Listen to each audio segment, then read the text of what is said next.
Well, we waited as long as we could for On the Offensive, and we're not trying to give you any kind of false advertising. On the Offensive lives in a faraway land. I think he says where it is, but I'm not going to be the one to just blab and blab and blab where he lives.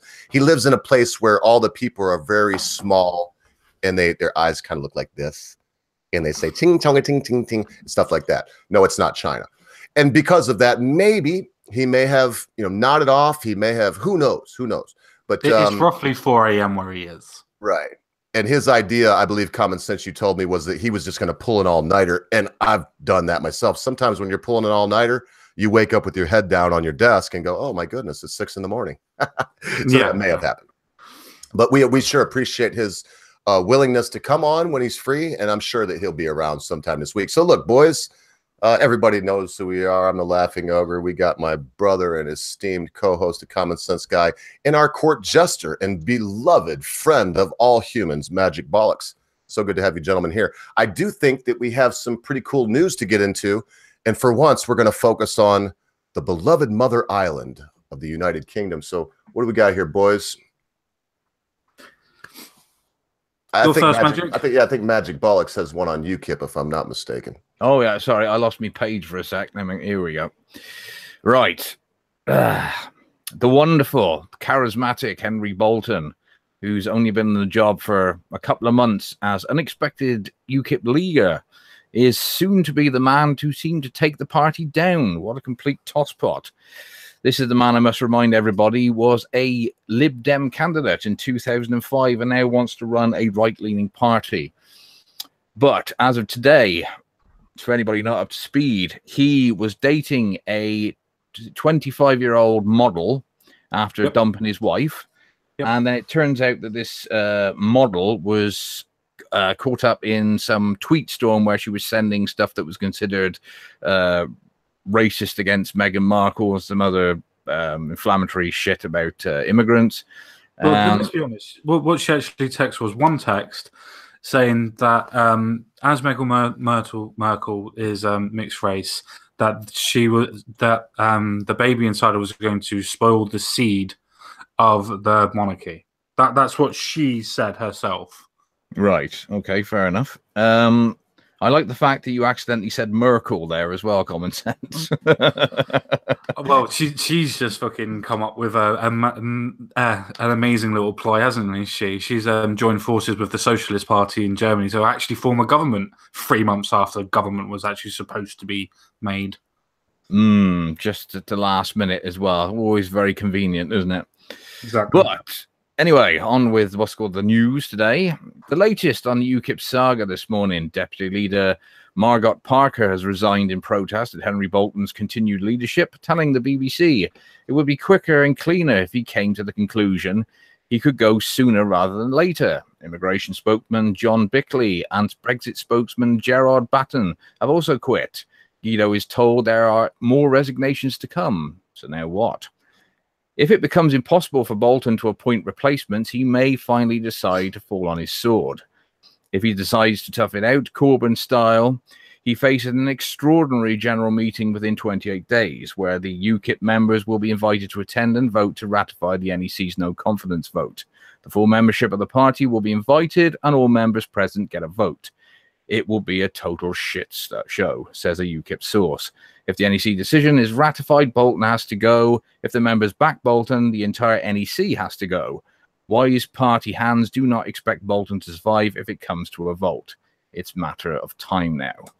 So, he has actually claimed that the party cannot afford to get rid of him, and it would be too expensive to do another leadership contest, considering we've had 3 in the past 2 years. Yeah, but when he says expensive, he doesn't mean expensive in the point of cash. He means expensive at the point of political points. Politically expensive, because everybody else will be talking about Brexit and things like that, where that party, the UKIP party, will be talking about let's have another leader. And as you said, this will be the 4th. He did actually mean financially, and because UKIP have lost a lot of big donors recently, and Aaron Banks isn't putting any cash in anymore either. So the party is also at financial shit creek as well, because a lot of rumors going around saying that they think he's a plant, but I don't think he is. I just think he is incompetent. And this, unfortunately, is proving the point that UKIP probably was, in the end, just a one-man band. I don't really think Bolton was the point of he was incompetent. I think that Bolton was the point of he never really spoken out. More people knew about his past and what his policies were for Brexit, for UKIP. More people knew about his personal life than they knew what he wanted to do politically. The only problem I have with this is the fact that if somebody in our life, say for instance, our mother or father was a robber, does that mean that we now have to pay the price for them being a robber? Because that's literally what this is. This is the point of his partner has been called racist, and now he, even though he split ties with her, reportedly, that he's now being forced out of a party. Now, to me, that means that you are guilty by association. You're not actually having any sort of trial or anything else like that. You are being forced out. Now, I'm not saying that Bolton's the best MP in the world. I'm not saying that at all. I'm not even saying I support him. But I do support his right to be able to say, well, no, that wasn't me that did this. Why the fuck am I being punished for it? I think that's the problem with being a leader in a political party, isn't it? Common sense. It's the same with Farron when he was being asked about, because he was a practicing Christian, do you support gay marriage? And he couldn't answer it. Yeah, but that's different though. That's his point. That's his view. That was his view. Now this is a point of it being somebody completely different that has the view of being racist or whatever, or reportedly racist, where he has not had any view on this. He has not said his view on this, apart from saying that he absolutely condemns it wholeheartedly and says he didn't even know that she had these ideas. And that therein point lies the fault with this. Her. Bolton is not a she. Bolton is not in control of his missus. Same as we wouldn't say that we are. I was about to say, it's not just that. Well, the point I was getting to was the morality of it, because he left his wife for this younger model. And as a leader, you have a certain moral obligation to behave in a certain manner. And, and not just, well, how many, if you had a prime minister who started shagging his secretary, how long do you think he'd last? I mean, in a nice way, wouldn't bother me. I don't care what they do in their private life, to the point of you don't want to be with your missus, you don't want to be with this, or you want to go and shag a 18-year-old boy. I'm not bothered about that point, as long as it's legal and as long as they're consenting. I don't really care what they do in their personal lives. It matters to me what they actually do, not to what they actually are supposedly have done or guilt by association. Well, you're right, Mr. Common Sense, but that's just the way things are. And that's nothing is going to change. And if you disagree. I'm just saying that is the way things are. If you were leader of a major political party and you did something that's considered immoral in your personal life, you'd be gone. But what's immoral that he's done apart from him leaving his wife for a longer model? That's it. But he shouldn't be fired. He shouldn't be fired as a leader for that. Everybody splits from their partners, or at least some people. We've always split from a partner. We've always had one girlfriend and things like that, and then moved on to another one. Everybody has done that to one point until they find their right partner. Does that mean that we're all immoral then? And if we are, that's just hypocrisy in itself. Yeah, but you're not a leader of a political party, are you? Doesn't matter. People's relationships changes. That's not a moral perspective that we should take on a political idea, because it's a moralistic point that we're taking and putting that onto him. We're now judging him by his morals, which all he's done is left his wife by not being in love with her anymore and going with this other woman. Would it be better for him to stay with his wife and then cheat on her with this new girl? Would that be better, just to save face? Or would it be better what you did? It's not up to me to say. I'm just telling you that's how it works. Carry on. Well, no, just quickly, if I had to play devil's advocate, it's very hard for me to draw people's private lives in. But I kind of want to hear more of what you say, Bollocks. No, I'm just saying is that, common sense is right. It shouldn't matter, but unfortunately it does. And any political leader who did what he did would be toast. And it wouldn't even matter if it was a female member of parliament. She would still be up shit creek, because they are expected as our leaders to behave in a certain manner. Then in that case, then I'm sure that every single politician and every single leader has done something that we would classify as immoral. That means that nobody should ever become a prime minister. Nobody should ever become an MP. Nobody's sinless. Nobody's sinless. Yeah, and that's the argument I've had with many people. I'm not going to name them, but people talk to me about Trump, and it's like, oh, Trump tweeted something that I would have tweeted if I was, and it's like, well, okay, so he tweeted something you would tweet, but it's not presidential because what? He's a robot. He's not a human. And I know I'm tying this up. So, I mean, when it comes right out, let's just say there's this story that come out with a Stormy, whatever her name is, this adult actress that says that, yeah, she had a fling with Trump 4 months after Barron was born, this whole thing. Okay. Let's just say, devil's advocate, that it's true. It appears that it may not be, but let's say that it's true. So what? That's between him and his wife. I understand that what you're saying, Bollocks, is that it does matter, but why? When do we stop worrying about this castle intrigue, where we look at the royals, so to speak, and it's like, oh man, the Duchess of York, gave a blowjob to the Duke of Wellington or some shit, and who cares? I mean, it seems to me like it is time to look at people and what they do for their party, for their country, and to leave off, any of this kind of thing, any kind of personal stuff that don't matter. But I guess it's like an ethno state. How in the world would we even do that? That may be. I'm not disagreeing with Common Sense or yourself. In many respects, a person's behavior in their private life is exactly that. It's private. But when you're in a position like that, especially in the public eye, it's always going to be scrutinized.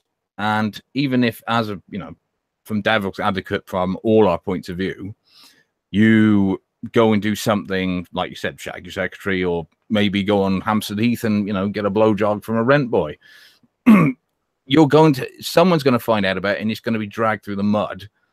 And regardless of whether it's affecting your job or not, it will affect your day-to-day job in politics and things like that, because that's all the press will want to talk about. They want to talk about economic policies. They want to be, can I make a quick point to that? Sure, go ahead. Before the girlfriend said something about, obviously, Merkel, mm-hmm. They did not say anything about the fact that he left his wife. This has all just come out recently, as in now. They had no intention of going after him on the moralistic point of view of him leaving his wife. They've gone on this point of view because his missus is or has apparently become racist, and he's completely and utterly devoided from her point of view, completely disinfected from her. So when you say that, they're judging him on the fact that he left his missus, that's not true at all. I think it's the party judging him on it, not what's called necessarily the press. No, but the press I think they also just want to get rid of him as well. I kind of agree with you on that. Yes, I do think that they're trying to get rid of him. But at the same point, I believe that it's because the press has made such a big deal about this guilt by association that now he's tarnished. He's now being blackballed because now he's being tarred with the same plus as his missus. Oh, you must have known. You were with her for 3 years. You must have known what was going on. You've known her for however long. And it's just a case of, no, that those are just a case of you don't truly know somebody, especially if it was a personal message to somebody else. It's just a case that I don't really see how this is even the story. It's a case of, yeah, so what? He left his missus, his wife a long time ago, and now his missus has come out as apparently a racist. What's that got to do with him? Fuck all. That word these days, if it gets tarnished with you, and they will destroy you. And of course, especially with a party like UKIP, imagine that the press will do anything to get rid of it, wouldn't they? The thought of if this could be the, one of the moves that can end up, destroying the party, they'll go for it, hammer and tong, wouldn't they? Which makes it more of a question of why is this false narrative being perpetuated to the point of trying to portray him as the racist, to portray him as the one that's done something wrong, when he's done absolutely nothing wrong at this point in time. Well, there you go. Did you say a lot of things about a lot of people who do things that aren't particularly that immoral, but because their politics aren't on the correct spectrum, they will be, dragged through the mud for the most minor thing. Hey, Crumple Point says, the point is all UKIPs are secret Nazis. And I just want to say something real quick as we continue to talk about this. There's no hurry on any of these topics. We only have, I think, 4 picked out today for the whole 2-hour show. But can I tell you, Lot, how good it is to be back with my mates? You know, I was asked, I'm not going to say who, because I've got some good advice, because people don't fully understand what I want to get out of this. And I love you British people. I love that over 47% of my subs, 490 or so of my subs are British. And that the fact of the matter is, most of the people watching us right now are British. And I could change the show times, and I could probably pander more to the United States and get more views, but that's not the point here. The point is to get together with my two favorite mates and to chinwag about stuff that we care to talk about, and to have it small enough to where you lot can still say what you want out there and not have to worry about it flying by like a ticker tape and nobody even knows what you said. So anyway, I just wanted to say that as we continue this conversation about UKIP. I guess they're all secret Nazis, and it's so good to have you boys back, man. It feels great. It's good to be back. To be fair, we were only gone for one episode, so you know it's not too bad, Mr. I know, but it seemed like an eternity to me. You two know me better than anyone else online, and I think you two know that my tongue is sore today from biting it yesterday, almost in half. Yeah. And so anyway, I will do what I've been trying to learn, and right now I could say a lot of stuff about this, but since you two are right over there in merry old England, roll on with it, boys. Are you kippers, though? Are they all Nazis, or is that just another way to shut down a reasonable conversation from someone that, you know, that I guess in your country, Labor or whoever the nutcases are disagree with? I would probably have to say that I would agree that probably a majority of them are turning out to be that way. But at the same time, I don't think they all were, and I don't think all of them are. And I don't think they're all actually Nazis. I don't think they're Nazis at all. But I think that some of them might be closeted racists. I do think that might be some of it. But then again, that might be the fact that the propaganda's got to me. I don't know. I don't know anybody individually from UKIP. I do know that I voted for UKIP about 4 years ago. I do know that. Yeah. Well, I voted for UKIP in the local elections 2015. But the actual election, I didn't bother because, again, I live in a Tory safe seat, so it's a waste of time, really. Yeah, that's fair enough. Well, so Labor just doesn't have a chance where you're at, is what you're saying. They're never going to get in. The Tory vote in my district, they normally get twice as many votes as Labour, Liberal, and UKIP combined. Yeah. So Labor. When I think of Labor, I thought that was what we would consider liberal. Well, the Liberal Party came about from a split in the early 80s from the hard left of Labour, forming another party that became the Liberal Democrats. And they came into relevance in sort of the 90s and noughties, formed a coalition with the Tories in 2010, and then betrayed all their policies to form a coalition, and then shrank to, I think it was 8 MPs in 2015. Okay. Yeah, including the fact that the leader lost their national seat as well. Yeah, well, that was last year, wasn't it? It was, yeah. When O'Clegg finally got booted out. Exactly. I would like to say that Labour in itself was actually formed by an actual communist. He actually wanted to make it a workers' party. That was the whole idea of Labour in the first place. I mean, hence the name, right? Exactly. It was the Labour Workers' Party, believe it or not, when it first was formed. That sounds commie. Yeah. And Magic Bollocks is absolutely right. There was a faction that technically come off, but it wasn't a faction that broke off from the actual party itself. They all decided to make their own party generally. When Tony Blair took over in the 90s, that's when he formed his New Labour, which was supposed to be less socialist. But yeah, that went well. Boy, that Tony Blair, he's my Sadiq Khan. I'm going to read this very carefully. In other words, I didn't never like that guy. Him and George W. Bush. I tell you what, them sons of bitches that were in power in our countries at that time, boy, oh my goodness, how they didn't end up with their own Nuremberg trial, I just don't know. But they did. They talk about Hitler. Hitler was a bad guy, right? Of course he was. Apparently killed 6 million Jews. I mean, the lives of millions were lost during World War II. But, I mean, if I'm not mistaken, 4 million people in the Middle East were turned to dust and ashes based on a bullshit lie. So I don't know. Maybe. But I'm not going to get into that. That's for those of you people that think that I'm some kind of diehard Republican that would, you know, lick the throne of any GOP. Far from the truth. But here we go. Binary Surfer. Ogre.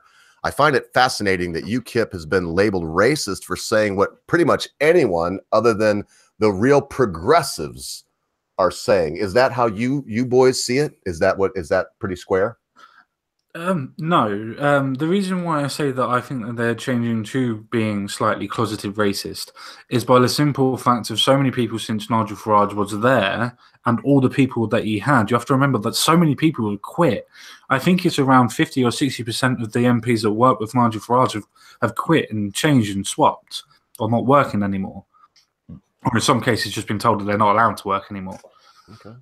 So it's a case of all those people have been replaced, and I think some of the people that have replaced are not out and out racist to the point where they're literally going out on the streets and forming different parties and points and things like that, wearing masks and carrying flags and beating people up and things like that. Of course, I don't think that.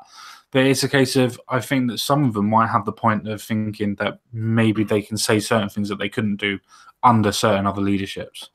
And I think that's where that party's gone now. Yep. And we'll go. Any final thoughts on this one, or shall we try to beat up a little bit more? Sounds like we pretty much got to the end of this debate, this discussion. I would just say it is a shame to see the party that pretty much, well, the one-man band that pretty much got us the UK referendum vote has now so quickly fallen apart after its, his man of the hour decided to jump ship. And I don't really blame him for doing so, because he must have had such a difficult life with all the shit he was getting in the press and all the constant attacks. And he says it did lead to the breakup of his marriage. I don't know if it's true or not, but because the thing is, at the moment we still have the two-party system of Labour Tory, and it would have been nice if something could possibly come along and break that monopoly. But I think so long as we have the first past the post voting system in this country, it'll never change. Well, yeah, I kind of agree with that one. It was nice to see that the fact that a completely different party that was for UK independence, sort of like the SNP has took over Scotland. You kind of hoped when Nigel Farage was in charge of common sense politics, so to speak, was coming through, and you kind of thought, oh, if they keep on pushing, then we might have somebody else in charge. You have to remember, I think in 2015, they actually beat Labour in the polls. They didn't beat him in seats, admittedly, but they beat him in people, how many people voted for him. Yeah. So that was how much UKIP was actually doing well. I think they were the second. I think they were third, but I think overall in the country they were the third biggest party, but only slightly different to what Labour was at that point. Well, you've only got to look at the difference in the votes from 2015 to 17, because 4 million they got in 2015, and last election under Paul Nuttall, 600,000. Fuck me, well, another nut.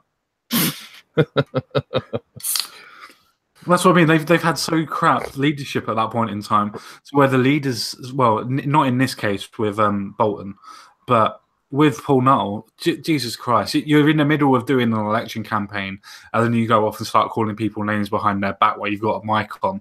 Well, fucking done. Yep.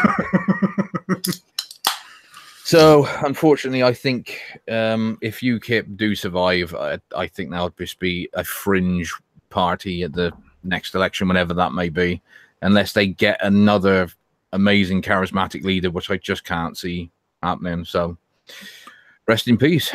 Exactly. The only thing that I would say is they're still fucking better than Lib Dems, and that's amazing. Fucking and that's amazing. The party we haven't formed yet, Common Sense, is better than the Lib Dems. Lord of mercy. It's funny. I wonder sometimes, and maybe I try not to live in an echo chamber, but it seems like everybody I run into, it may just be that I'm older now, because the old line is, well, if you're not a Lib Dem, when you're 18 to 28, you've got no heart. And if you're not a conservative from 29 on, you got no brains. And I do agree with that. I do agree with that. Because, it all sounds good, folks.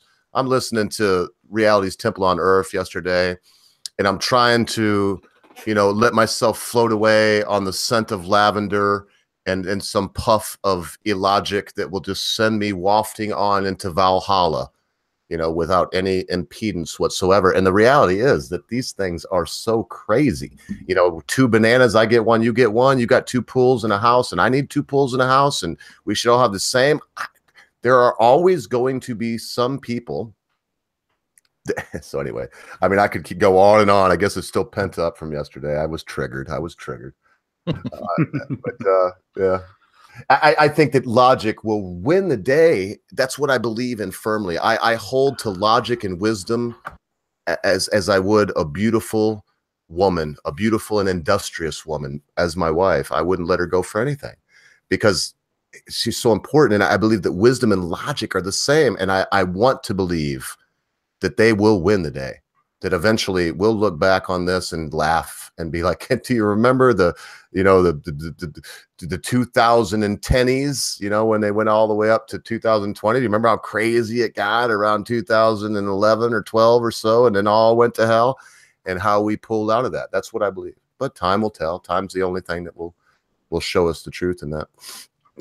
Oh, I see. Did I get another story from Bollocks? I did. We will pop that back to the end of the line. And I do think, though, now, unless we have something else to say on the UKIP, and we had some things said. Me Too said, well, we could have gotten out and voted for the AV referendum in 2011, but the Tories sabotaged it by holding on to the same date as the locals. Did y'all want to speak to that? That sounded interesting to me. AV, the alternative vote, is not one I would have supported because it's only been tried in a couple of countries. I think did Australia have it at one point? I think they did, and they ditched it because it just caused so much. It's basically you vote for your first, second, and third choice, and then you have to vote for another choice, and it gets really confusing. Where I personally would prefer proportional representation myself. So the party gets as many MPs based on the number of votes they get, which would makes sense. Yeah. The only trouble with that is, as Angela Merkel is currently can vouch for, is it does tend to give you a lot of coalition governments. Boy, that Merkel, she just, I don't know, the worst thing that's happened to Germany, and I'm including Hitler. The worst thing. Hitler was actually good for Germany. I don't care what anybody says. I mean, he almost took over the world in their name. You got, whether you like it or not. I know, and I keep going back to this, folks. It's because as a Jewish person, it gets old when we have Pol Pot, Mao Zedong. You could go on and on. Che Guevara was worse than Hitler. He really was, because he wasn't only a madman that liked to shoot people for being black, which he did. He loved to shoot the Negros. Him and Castro would line up black folks and just shoot them because they were lazy. That's historical fact. You can't make that kind of thing up. Oh, but Hitler is this horrible, horrible person. Okay. He was a horrible person that started the first stop smoking program. He was a horrible person that put his people first and worried about Lebensraum and got more living space for his people. All these things bad for us.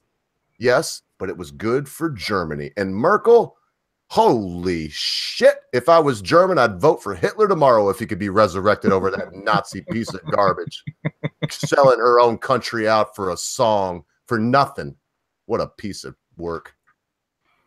There's a fantastic soundboard to be made out of your soundbites, I think, Mr. Oker, which is, I'd vote for fucking Hitler tomorrow.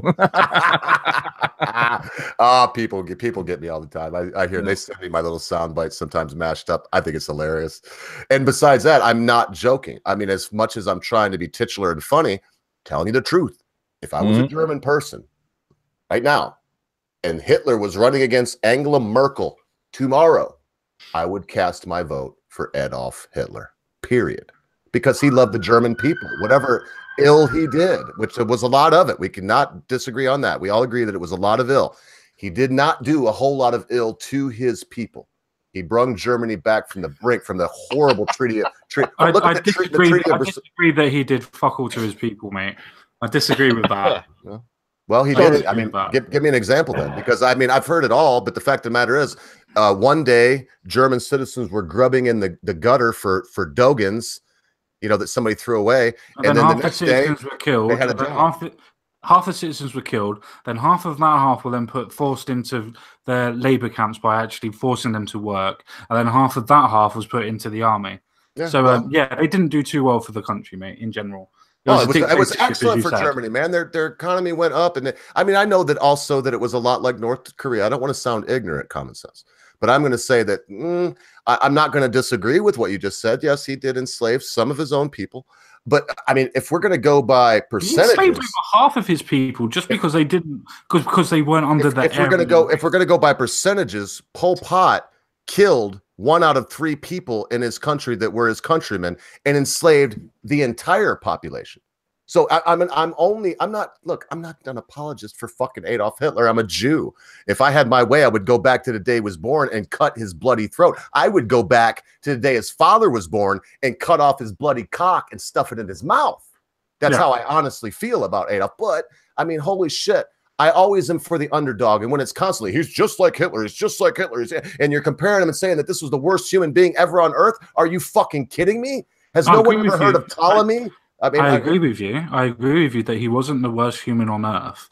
He caused the most problems to the most people on earth. I'll give you that, and I will say that. But at this point in time, I would not say that I would rather have Adolf Hitler in charge of Germany than Merkel. As much as I fucking hate Merkel, I would still rather have her in charge than Adolf Hitler. Look, I can't say anything more, or that little Jewish woman will crawl out of her grave and come and cut my cojones off and stuff them in my mouth. So I'm not going to defend Adolf Hitler anymore. I'm done. I washed my hands of the whole thing. No, that's fine. That's fine. I'll just throw one thing. I'll just throw the one thing here. I saw it in the chat before. Memes of Destruction just said Richard Spencer has just subbed.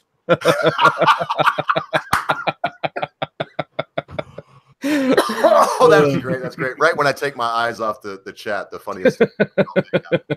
All right. Yeah, and feel free to take the sound bites of Ogre being a shit and cut him up and saying I love Adolf Hitler. So what do you think, boys? Was that a weird end to the UKIP conversation or what? Extremely. Yes. Totally unacceptable. No, not really. You actually make an extremely good point, to the point of actually Merkel is actually comparable, to the point of people are actually starting to compare the differences. Now, whether you want to say that there is a comparability is something completely different. But the fact is people are comparing. And that in itself is an interesting conversation because of how much she's actually come out recently. And I think, I can't remember the story place, but I think she's actually recently come out and said that there is going to be more mosques in Germany than churches. And there are going to be more Muslim children than there is of children. And we're going to turn this country into a Muslim state. Hope she realizes then, and none of her descendants will be running the country then. Oh Lord, I hope not. But the thing is, you have to remember that this still comes under the point of the SNP. This still comes under the point of Labour. Who gives a shit about your demographic, your population, if you can literally, by the truckload, pull people in off of the streets to vote for you to keep you into power? Why does it matter what you do with the demographic of people if you can push people into the voting point? Hey, that's the whole point, common sense. If the natives ain't prepared to vote for us anymore, we'll just bring in people who will. Exactly. Mm-hmm. Yeah, and I just went back and read. I mean, I know you said it. I just read what memes put. That was good. And I tell you what, I got one thing to say for Richard Spencer. When we had yesterday, as I was alone with what went down, I have to say one thing for Reality's Temple. Whether you like the way he speaks, we had a comment thing going on the channel, on that, and somebody came by. I don't even want to say names. You can go look at it yourself. And Reality's Temple came in. Even, I mean, as common sense knows, he's not afraid to come. I mean, if you say something about him, he'll be there, man. He's like the devil. You speak his name and up he jumps. But how am I trying to put this? He was slippery. He was a good verbal debater. Whether I like him or agree with what he says, I mean, who heard that shit? I asked him the same question about 7 times, and every time he would never quite answer some of the questions that were asked. And that's what I liked about Richard Spencer and disliked. Same with so I mean, I hate to bring it up, but when I look at that debate with Sargon, man, I love Sargon. I look up to him. I do. I look up to him as the Godfather. He's one of the main reasons I got into this. When I seen this bloke from England, this blowhard with a fucked up beard, this fatty that didn't know really much, but got out there and got his opinion, I was like, man, I can do that. And then I seen Gavin McGinnis, and it was all history from there. I was like, man, I got to get out there and get my voice in it. But it irks one when you see memes there, or myself, or when you see someone there with a Richard Spencer, especially if it's someone you admire. If for me, like Sargon, and you see this person pull that slippery shit. And that's why I am good at debate. I am very good at debate. Why am I tooting my own horn? Probably because not many other people do. And as always, I challenge anybody to debate. But I've changed my ways more on this platform than any. Because you know what? If the Britisher taught me nothing else, he taught me this. Just winning. If you win by any means, well, then you're no different than a vet for Arca.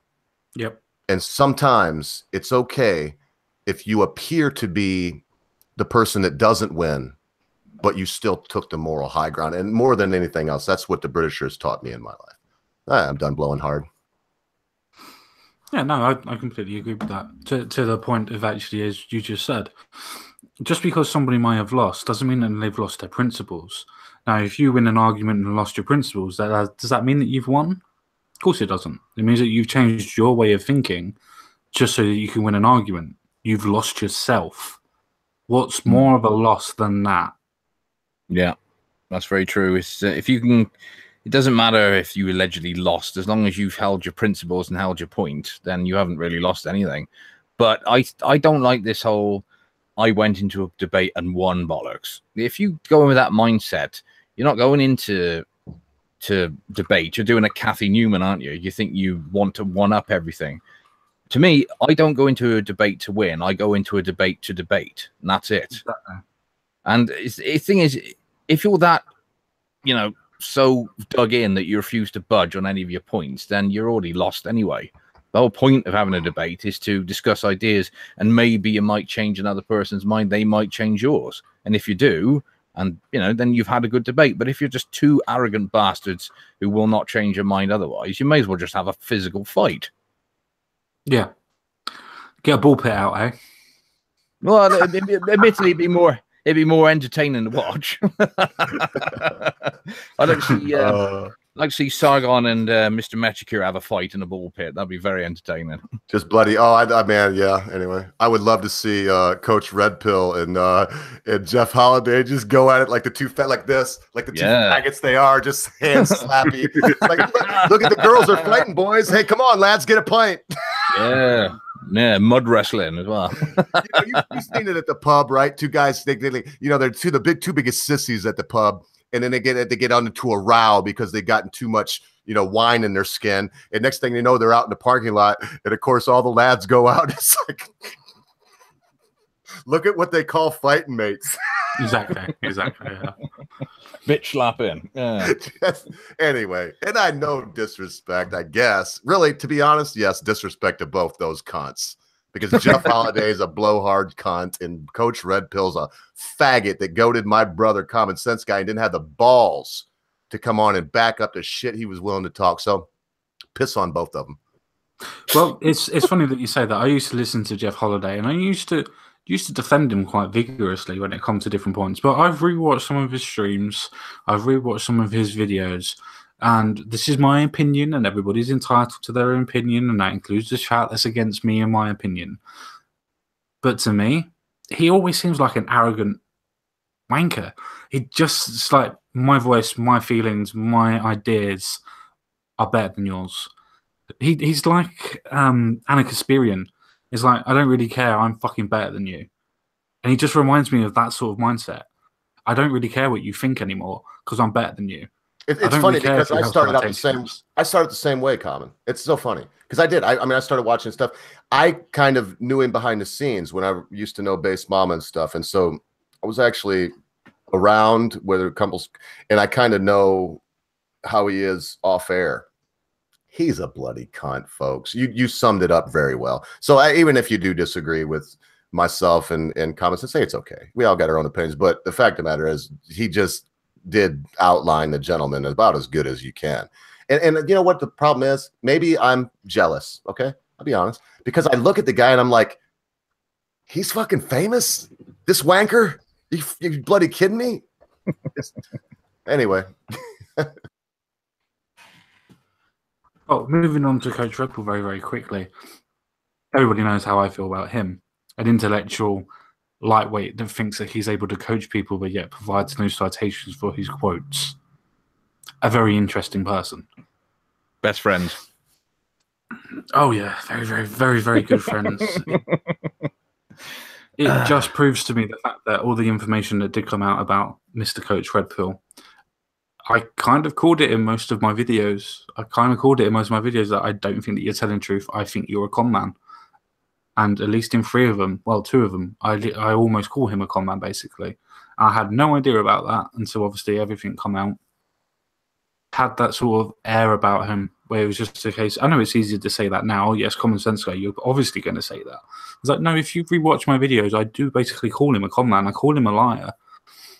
I say this story sounds like it's a lie. I say quite a lot that this idea is such a good idea that you've actually changed it from a 27 to a 25-year-old lass video and don't even bother to change the title. That's how much he has in his arsenal of telling stories. So, yeah, me and Coach Red Bull got on like a house on fire. He's the house on fire and I'm the one standing outside without any sort of idea about how to piss on him to put it out. Well, he does have some very good editing skills, though, doesn't he? He has so many cameras that it just makes the experience like watching a television show, doesn't it? Just a shame it's completely devoid of content. Yeah, I definitely say it's definitely devoid of content. He's now recently gone on to doing book reviews. Like, from what his channel was to what it is now. Now, I'm not trying to say that people that do book reviews are bad. That's up to them. It's their channel. But for what he used to do, where he used to say, oh, yeah, I'm going to tell you how to coach your life and do this, he's now moved on away from drama and everything else of that to do book reviews. And that tells you something about the man, doesn't it? Well, to be honest, I don't have quite the same emotional attachment to him as you do, Common Sense. I do occasionally watch some of his videos, and it doesn't really do a lot for me personally.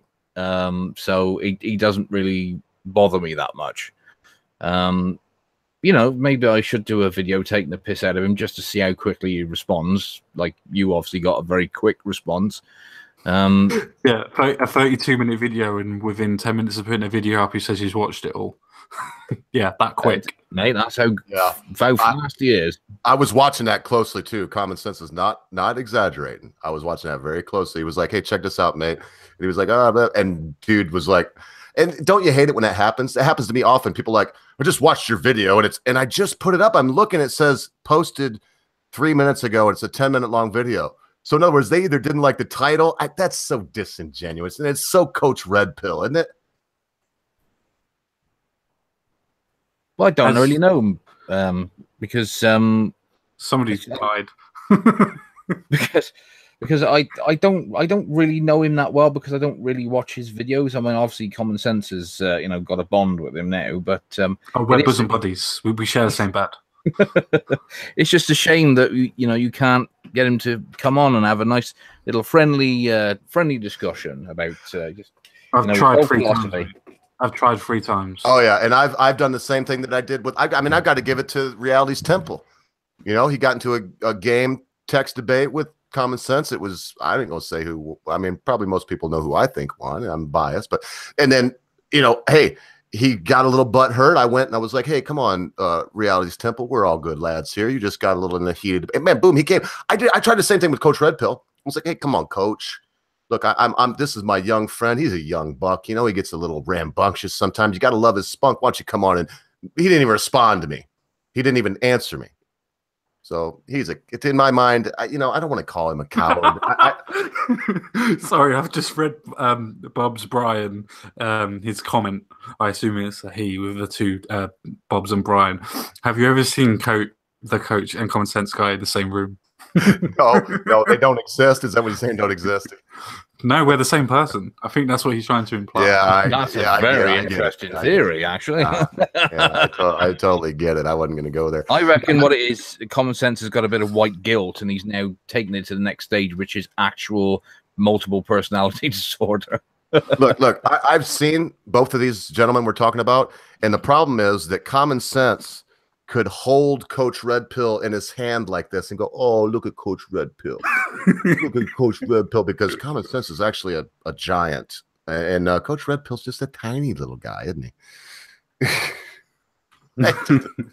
Tiny little wanker. I am not commenting on this. Yeah. Oh, and look, boys, we should get on to some of the other news. I think we may have. I had a request, and I can pull some strings. I know God real well, and so I may have pulled a couple strings, and may have a special guest coming on here in a few moments.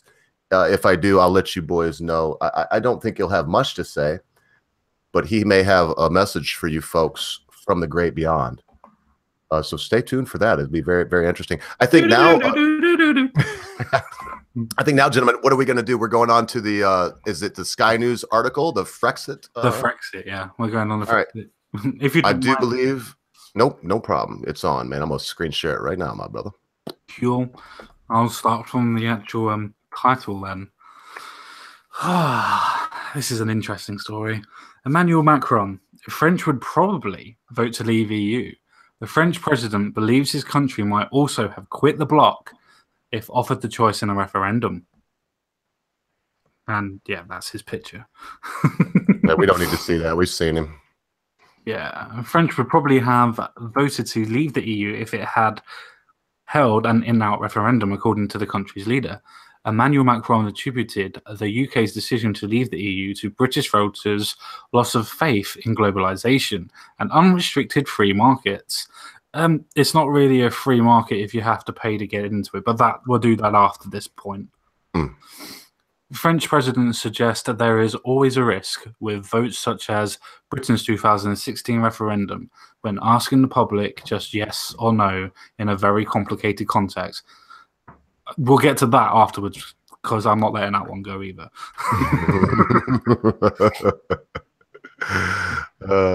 Is that all you need? Oh, he actually said it on the beep as well. My God, didn't have time to cut it out, did I? Exactly. Asked whether a leave or remain vote in France could have ended with the same result, Mr. Macron told the BBC Andrew Marr show, "Yes, probably in a similar context, but our context was very different, so I don't want to take any bets." Yeah, of course you don't. Of course you don't. Don't let the voters actually have what they want. Oh my goodness. He's a very strange character, is Macron, isn't it? Because he's constantly jumping from one side to the other, isn't he? Yeah, hey, you know what he's thinking, right? You know what he's thinking. I'm sorry. I'm cutting you off. I'm cutting you off. No, go ahead. I just got a stupid joke. No. Go for it, Mr. Roger. Anything? Oh, good Lord, what were you saying? I can't believe I just cut you off. My headphones are kicking in and out. But look. You know what he's thinking right now, bollocks, and then you'll say what you want to say. You know what he's thinking right now? You know, see her right here? He's thinking, I'm old enough for her. Well, I was thinking that is similar, but he's probably thinking, yeah, give it another 10 years, love. I was actually thinking exactly the same as Magic Bollocks on that point. Oh, all right. Sorry to cut you off. I just had to give that inappropriate joke. I can't leave them all to you, bollocks. If you remember, carry on. I was interested in what you said, and then I blatantly just cut you off. What a dick. No, I was just saying he's a great flip-flopper, isn't he, between left and right opinions, isn't he? 1 minute he's saying how wonderful the EU is and we must integrate further, and now he's actually saying that if we'd actually gave our constituents an actual vote, they probably would have voted out as well. And he's just a very strange man. I'll tell you what, he's acting like a bloody emperor, isn't he, with his sort of eccentricities at the moment. And actually, I wouldn't be surprised if he actually thinks now he's been voted in, he will be the leader of France forever. He's just a very, very strange character. And, I don't know what his popularity rating is at the moment, but I can't imagine it's particularly that high. Well, they had to give it 2 goes for the vote to work. I'm not sure what that means. I'm not a frog, but it seems strange. That's the way their process works, though, mate. They have a first and they have a second, and they have a primary to weasel out 2 people for the end. Oh, and then final election. That's how their election system works. I've never had anybody say it that way, and that just connected it for me. So instead of having all the different parties do their that's their primary. That makes sense. It actually does make sense. I shouldn't make fun of the frogs. It's just when you think about England and the French, the only thing the French have is francois. I mean, everything else sucks. You know, nothing's good. And they talk about their wine and whatnot. Man, they can take their wine tastes like battery acid. I would much rather have a pint of English ale. But anyway. Well, I think the next bit in this story is quite interesting. Mr. Macron, as a committed supporter of the European integration, added he would fight very hard to keep France in the EU if it were to hold a referendum on membership of the bloc. He added, "It's a mistake when you just ask a yes or no, when you don't ask people how to improve the situation and to explain how to improve it." Which that makes absolutely no fucking sense whatsoever. People how to improve the situation and to explain how to improve it. Improve what? You've already said improve the situation. I know that this is your second language, but what the fuck? Yeah, don't let them fool you. Even the frogs don't understand that stuff that frogs speak. They all speak English when you're not there. That they don't. They call it the language of love. It sounds like they're hawking and spitting stuff out. I don't even buy it. Anyway, I don't want to keep bashing the French. We love them here. We do. We love them here. As long as they're not here. Well, I said 2/3 of you love the French, obviously. Yes. And as I said, as we love them as long as they're not here. Yeah, I just think the whole course for personal hygiene in Europe would be improved greatly if just one nuke went off in Paris. Hey, yeah, because it's like they're women before feminism. Their women made it, popular not to shave, didn't they? It's like, and wasn't that Germans? Well, I don't know, but I've seen the French. They didn't use deodorant back in the 80s, and they didn't shave their pits. And I was like, what's with these frog women? Well, don't they understand that that's gross? But who knows? I'm being a sexist now. No, it's personal preference, isn't it? Some people don't like that. I wouldn't like that. Oh Lord, no. Apparently some blokes like it because underarm hair, because they reckon there's 2 more things to lick, isn't it? Oh Lord of mercy, that's disgusting. Oh man. To be fair, it can't taste any worse than what's in between the legs, I suppose. Well, it depends upon the time of day you get down there, I guess, and the pheromones might make up for it. I mean, I don't. Anyway, back to the story. Yes. His interpretation of Britain's vote to leave the EU, Mr. Macron said, "My understanding is that middle classes, and especially the oldest in your country, decided that the recent decades were not in their favour." You mean people that actually seen the fact that the country's actually deteriorated under EU? Yeah, I wonder why they actually decided they were going to leave. Anyway, and that the adjustments made by both the EU and globalization, for me, it was a mix of both of them, was not in their favour. I still don't understand what the fuck he's saying. His grasp of English language is absolutely abhorrent. Yeah, and that adjustment is made by both the EU and the globe. Yeah, it's a mix of both. They are quoting him, right? It is a little hard for me to follow some of this stuff also. You're not alone. And second, I think one of the reasons was precisely an organisation of our EU, probably which gets too far in terms of freedom without cohesion. Freedom without coercion. Sorry, but my mistake. I don't like the sound of that, man. Towards a free market without any rules and any convergence. Also putting on to show blah, blah, blah. John McDonald, yeah, he can fuck off as well. This goes on and on, mate. I mean, you could keep going if you'd like, but I think we've got it. We got the gist of it. I'm turning this off. This guy, I don't quite get the thinks he's an emperor thing. Maybe Magic will delve into that a little bit more, but I got to say this. The guy seems like somebody that married a 60-year-old woman when he was 15 and has really been henpecked his whole life. I think that's the problem. He's been henpecked and he just got a mama complex. Oh, he definitely got a mama complex. That's why he gets on with Merkel so much. Yeah, I don't think she was 60 when he was 15. I think she's 65 now, and he's in his early 40s. She was, yes. I think she was in her early 40s when he was a teacher, and he said something like, "I'm going to marry you," or something. And instead of saying, "That's disgusting, sick," and you're... Yeah, she was like, "Bring it on." Yeah. It says more about her than it does about him, doesn't it? Yeah, it does. Yeah, it does. Exactly. And maybe for myself, I didn't have any teachers that would have even been an option in my mind. But I still think that actually, take it back. Mrs. Triplehorn was hot. But even that, if Mrs. Triplehorn would have looked at me at the end of class and be like, "Hey, little ogre, would you like to look at what I got?" I'd be like, I ran out there screaming. I don't know. It depends. If I was between the ages of 14 and 16, and a couple of my teachers said something like that to me, I think I'd be the one that was saying, "No, she didn't rape me. I stuck it in her." Do you know what I'm saying? Oh, Lord have mercy. All right. So where are we at with this? How are we gonna start tearing this apart? Because there's so much good fodder here, boys. Oh, I suppose first of all, you could quite easily go down the lines. I don't know, just the first fucking bit about the working class and the fact that different people decided that they were going to vote, and the fact that what was it?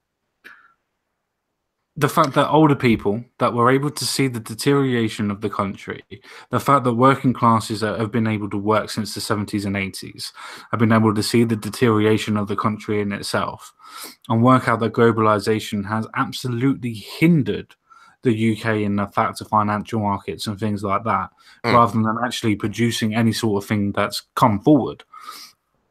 Because since we've had globalization, we've lost our manufacturing, for an instance. People always go, "Oh, it was the Tories that closed everything down." Do you really think that? Do you really think that? Or was it the fact that people asked for more money and it was cheaper to go abroad? Work it out. It's not hard to use common sense in this point. I'm not saying it's right. I'm not saying that the government should have done it. But if you've got somebody that says, "Oh, I want £8 an hour," when everybody else is on £5, and you've got somebody in France that will do it for £3 an hour, and also with shipping still costs less than £5 an hour, where the fuck are you going to go? Because I know where I'd go, and I'm just a consumer. It's very true. That's the free market. Exactly. But that's one point of globalization. The point of this that we're actually trying to talk about is the fact that all of that has decreased every sort of personal labourer, because you've been able to get cheaper labour from different places. And that's when working classes have decided that they're absolutely going to go against globalization.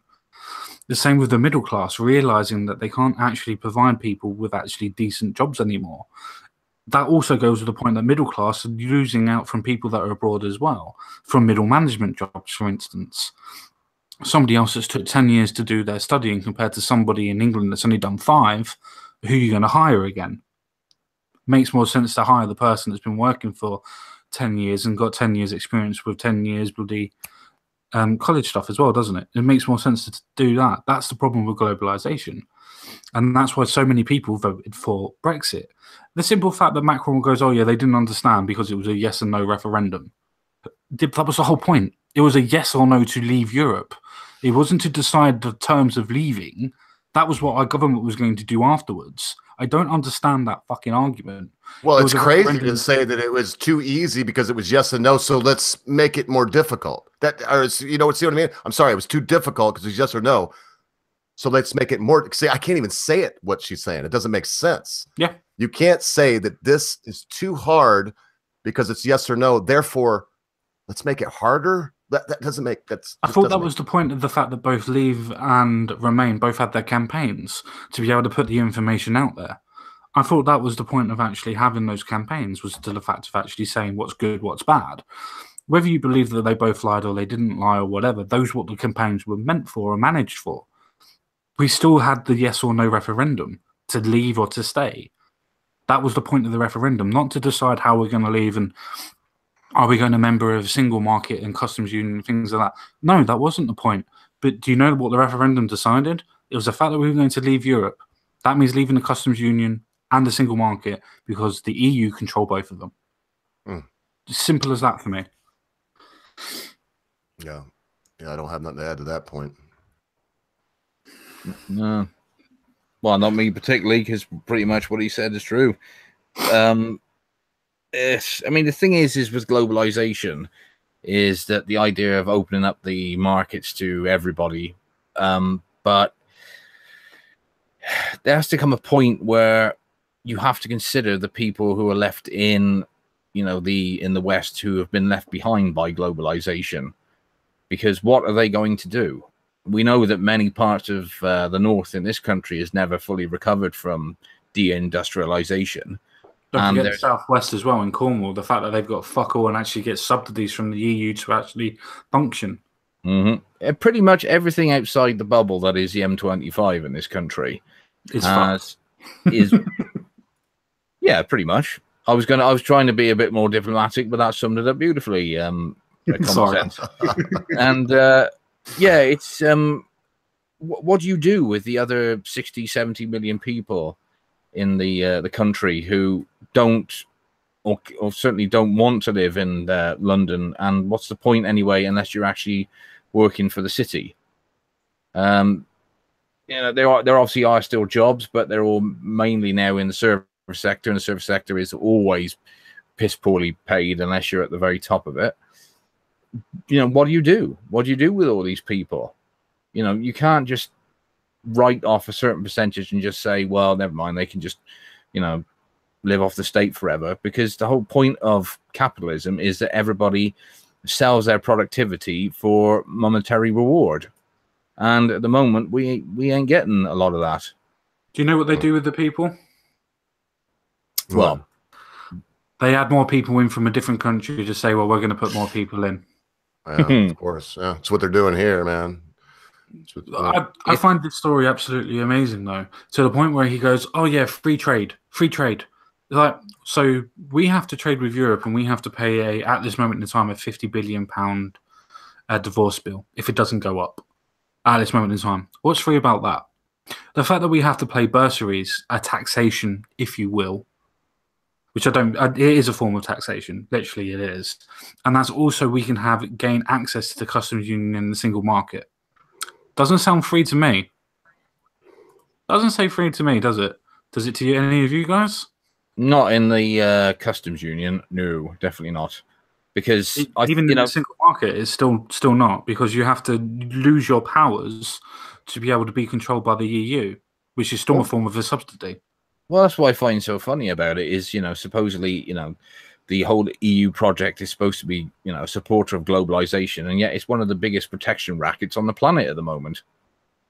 Let's have a look at the books. You know, that's a word you'll never hear in the EC, isn't it? It's because it's controlled by the goddamn mafia, that's why. But yes, it's a very strange setup, and the very fact that, you know, a country like ours actually wants to leave so we can make our own deals with all the other countries in the world is sort of seen as backwards and xenophobic, from, you know, especially from actual big multinational companies who supposedly support the whole idea of globalization. But it's, you know, it's almost like the EU is a system of bringing in laws and legislations that only benefit them. That, you know, they can bring in reams and reams of red tape that massive multi-billion-pound companies can easily absorb, but little companies, you know, get crippled with. And it's, you know, it's funny that, you know, why can't they just come out and admit the truth, which is that we like the fact that, you know, we have a central government effectively for the whole of Europe that we can basically pay off to bring in whatever laws and regulations that we like and pretty much cripple your local industry at our behest. Yep. And of course, with old, if TTIP had ever come in, that would have been fascinating to see how much our European companies would have had to cope with American firms who are able to operate in Europe under US regulations. Boys, I just got a call. I've only got a very short time. Apparently, we will have a very special guest. I think he only has a minute and a half. Is that? Hang on one second. Ooh, this is fascinating common sense. He can come on. Okay, so please show as much respect as you possibly can. Let me set this up, and there is a small word from this. You'll see who it is. Just give me one moment to set this up. Thank you. No worries. Well, while Ogre's doing that, we will. Fellas of television, people are comparing politicians of today to literally me. This is unfair. This is inaccurate, and this is more importantly a blatant misuse of the word literally. If I am taken back to restore Germany and the rest of YouTube into its former glory, we will outright ban the improper use of literally. No longer will the English language be abused by people who mean to say figuratively when they say literally. This will not be allowed to stand. This bullshit will not be allowed to stand. No more literal comparisons when you mean figurative comparisons. Oh man, I tell you, I just want to say that I'm stunned and honored that straight from hell we did have our guest Hitler, and apparently he heard what I was saying earlier, way down in the depths of Hades, and he gave us that little thing. So thank you very much. And yes, watch out for YouTube. It's a very violent place. It's a very terrible place. And if you see something, you must say something. You know what the worrying thing about that is how much Hitler actually looks like Stephen Crowther. I reckon there must be a family connection there somewhere. But wouldn't you mean the opposite way around? How much Stephen Crowther looks like Hitler? Yeah, no, right, no. I'm taking Mr. Ogre's word. That was actually a direct line straight to hell. Oh, yeah. That was. And you never know. Maybe Friday we'll have Fidel Castro on. I happen. I happen to have a connection with him also, and yeah. So, thank you for your patience. Thank you. I think it was the Fuhrer's way of saying thank you for saying that you would vote for me, Ogre, and you know, Sig Heil, mein Führer, I guess. Or whatever, but back to hell with you, sir, and we will carry on with the conversation. This is one of the most quotable streams I think we've ever done, isn't it? Yeah. I'm going to use a quote from Macron to actually carry on this conversation very, very quickly. And second, I think one of the reasons was precisely an organization of REU, probably which gets too far in terms of freedom without cohesion.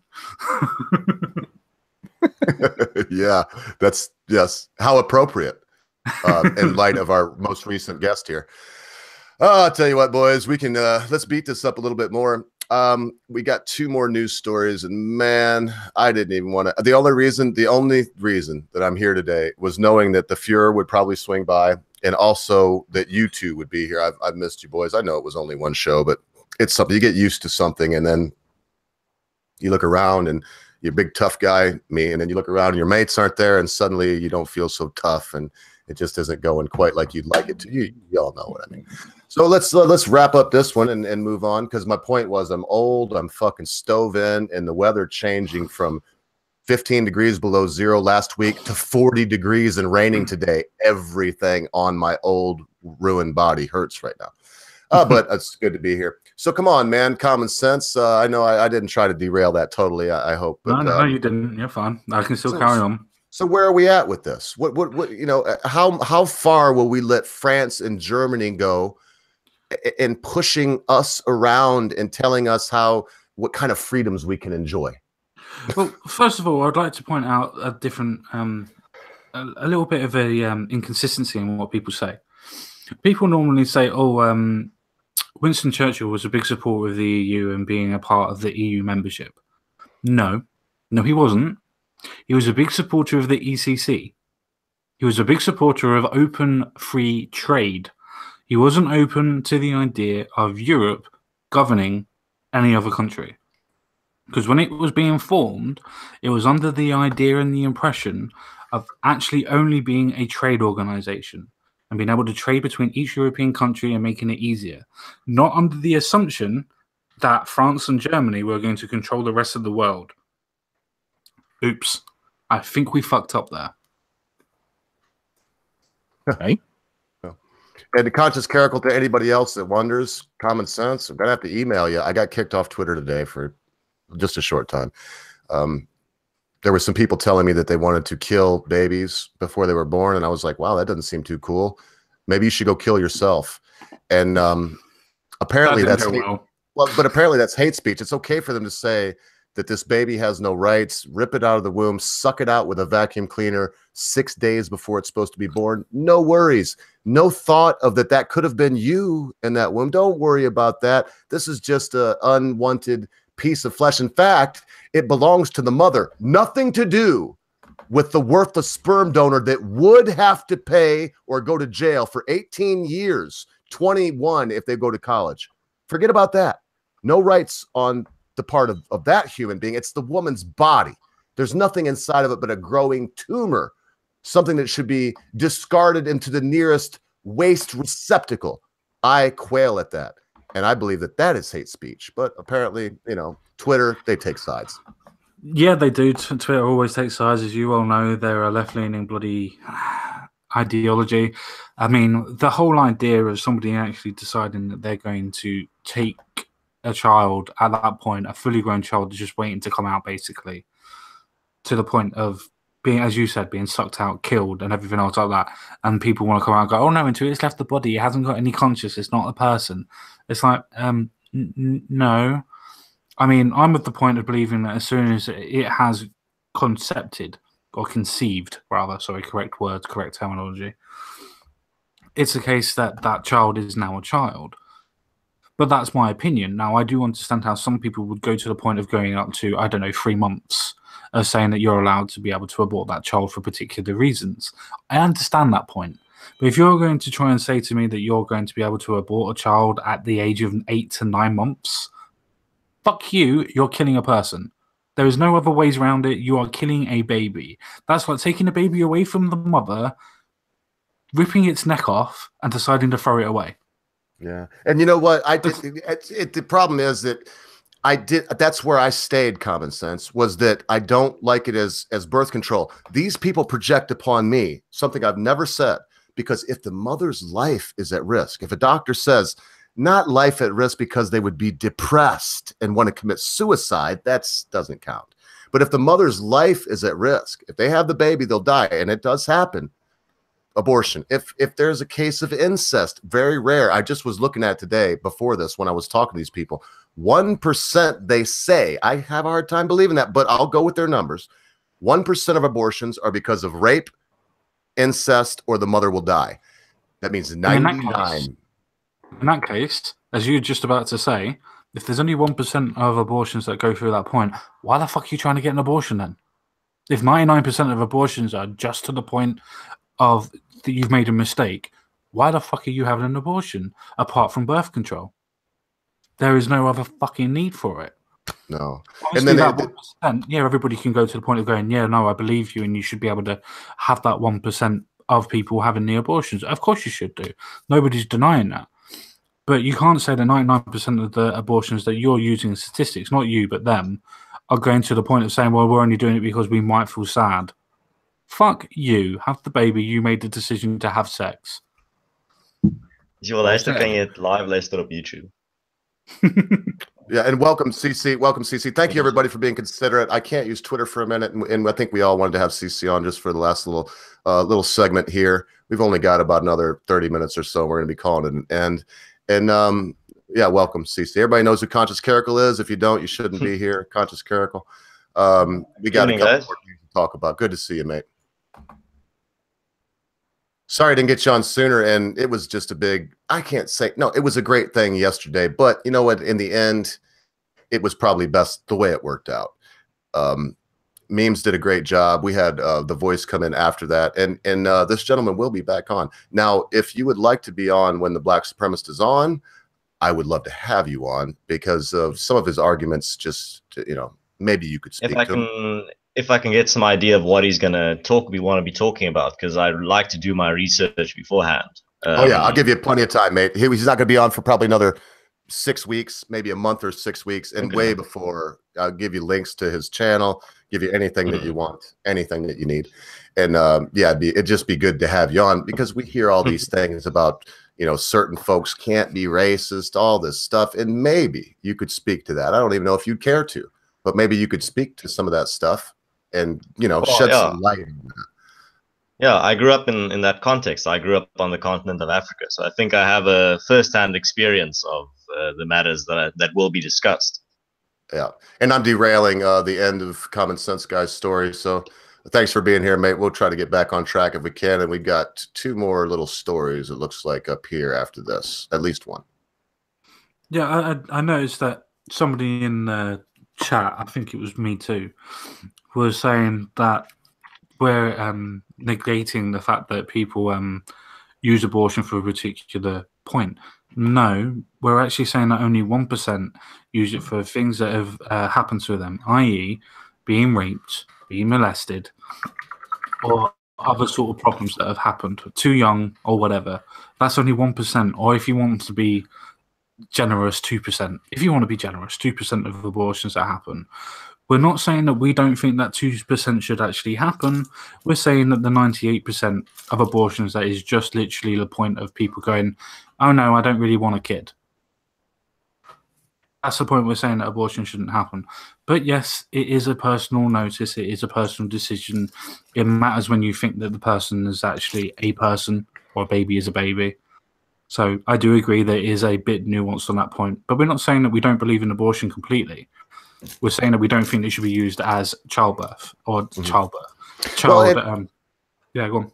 Oh, I just want to very quickly, and Me Too, yeah, you make a good point, but let me just put it this way. I'm not going to go with the feels. With all due respect, Me Too, I'm going to put my foot down and say, when you say something like this, I think the problem with Ogre's argument is it overlooks the wedge effect, that many women will act out in desperation and kill or injure themselves if abortion is not available. And sometimes your child will get down on the floor of the supermarket and kick and scream and cry because they can't have the candy that you don't want them to have or the toy that you said you can't afford that day. A lot of people will act out if they can't get crack cocaine, and they will act. Now, I think drugs should be legal. I don't understand why something that harms only the user. Now, could it harm other people? Yes, but then they're committing other crimes we already have laws for.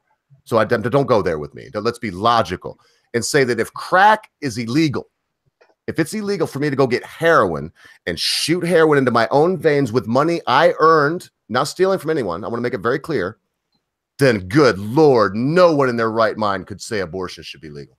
Now, let's also be very clear.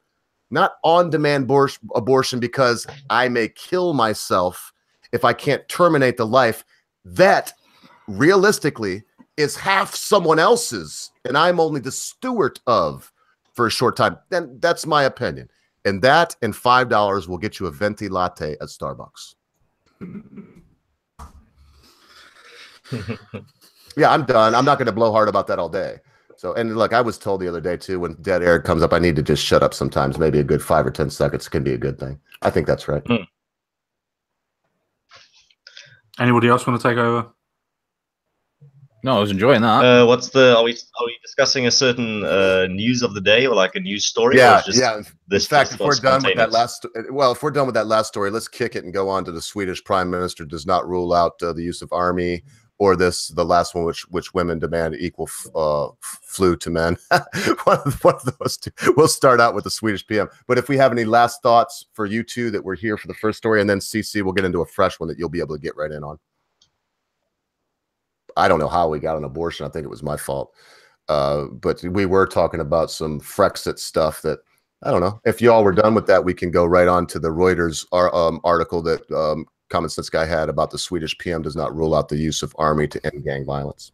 Yeah, go for it, Mr. Ogre. Sure. Okay. I think it'd be a good idea to screen share it. And if you want to read it, Ogre, that way then Conscious Caracal will be able to see it and read it with us. You got it, brother. Stockholm. This is Reuters. Stockholm, Sweden. And of course, I already read the headline. Swedish PM does not rule out the use of army to end gang violence. Sweden will do whatever it takes, including sending the army to end a wave of gang violence that has seen a string of deadly shootings. Prime Minister Stefan Löfven said Wednesday. I'm going to butcher these names. Just bear with me. You can see the name. Löfven. I'll still butcher it. Sweden's murder rate is relatively low in international terms, but gang violence has surged in recent years, and Swedes are worried that police are unable to cope. In 2016, the latest year for which official statistics are available, 106 people were murdered in Sweden, a country of 10 million.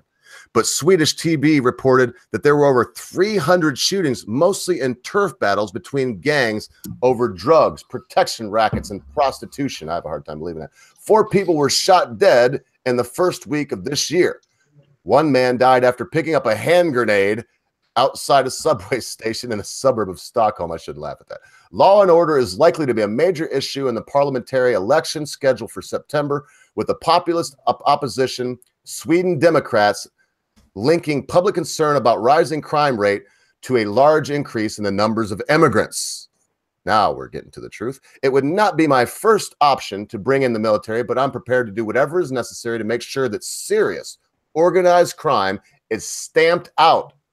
Loven told, or whoever, told the news agency, the prime minister told them.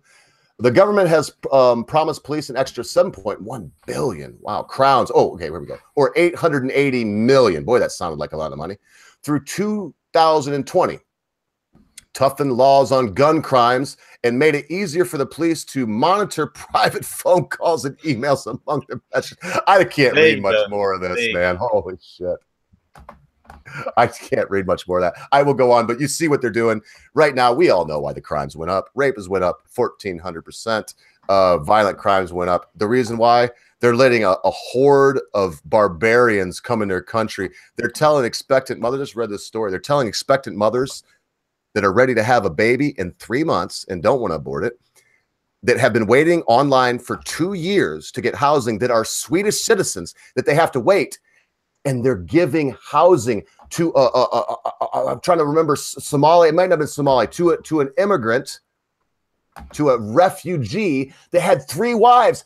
They gave the man 3 houses. Out of control. So I don't know what else anybody else thinks about this, but there's a problem in Sweden. It's not their local gangs. It's not their people. It's the people that they are letting in the country, and they're too cucked to admit that this is a problem, and we should not only stop it, we should try to reverse it. I think the thing that stands out for me is that when you think of Sweden, you do not think of gang violence, prostitution, drug trafficking, hand grenades in the suburbs. It's absolutely bizarre. It's like from some kind of parody anti-world.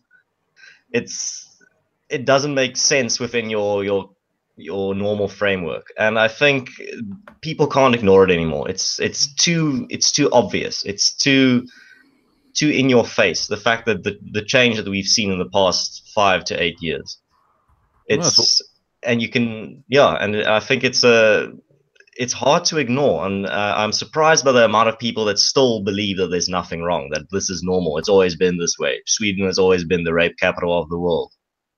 Well, that's what happens when you allow, these hard socialist parties into power. And the fact that, you've only got to look at the Swedish parliament at the moment. You can just see, just hard Marxist feminists coming up with all this absolute fucking rubbish and doing everything they can to silence dissidents in the press and even in their own police force, who, if anybody dare speak out now, they're automatically fired and silenced.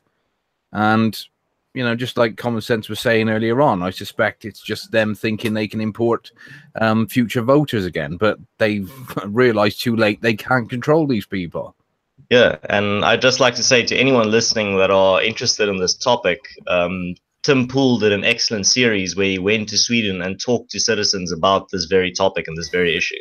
And he got some insider information from people that are living in these no-go zones and in these places that are absolutely third world in their nature.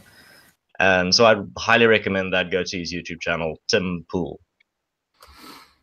Right. I've just been speaking to Binary Surfer outside. He actually knows somebody who's a police officer in Sweden.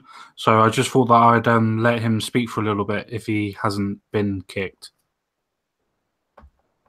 Is he still here or is he gone? Yeah, he's still here. Go ahead, sir.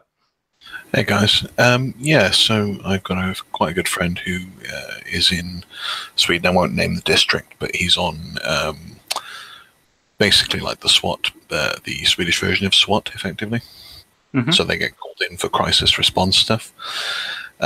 So a couple of examples with it. Migrants in this one particular area he works are less than 20% of the population, but they make up 75% of the crimes. Last week when I spoke to him, he'd been to 3 attempted explosive incidents and 4 firearms incidents in a single shift, all involving migrants. The time before that I spoke to him, he'd been involved in an active shooting where they had tried to bomb the police barracks that he was based in. And had to kill them. So all this shit is going on. It's all getting very heavily suppressed in the media at the moment. Yeah, Yes, because definitely. when you think about Sweden, the first thing you think about is police stations that are being bombed. It's normal. It's always been this way. Precisely, and that's the thing. They're suppressing the shit out of it at the moment. I mean, I knew exactly what to look for because he told me, and I could only find tweets hinting at gas explosions in this one area. I'm like, fucking hell, okay, this is actually going on there. As far as I can tell, I mean, he was telling me that they haven't actually had any leave allowed for nearly 6 months now for their particular unit that deals with the high-risk incidents, simply because they're constantly getting called out. You know, he's saying essentially he's had to move his wife and kids off the base and everything like that. So it's getting quite ugly there. They're a biscuit away from having to have the army. Yeah, sure.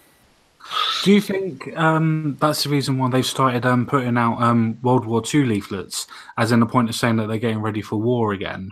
And do you think that they're actually going to call in the army to be able to back up the police on this point?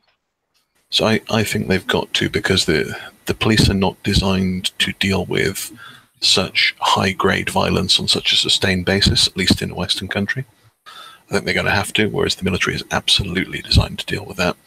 Yeah. And I think they're a biscuit away in quite a few districts from open civil war in certain Because I think the only alternative is militarizing the police, and then you create a police state, basically.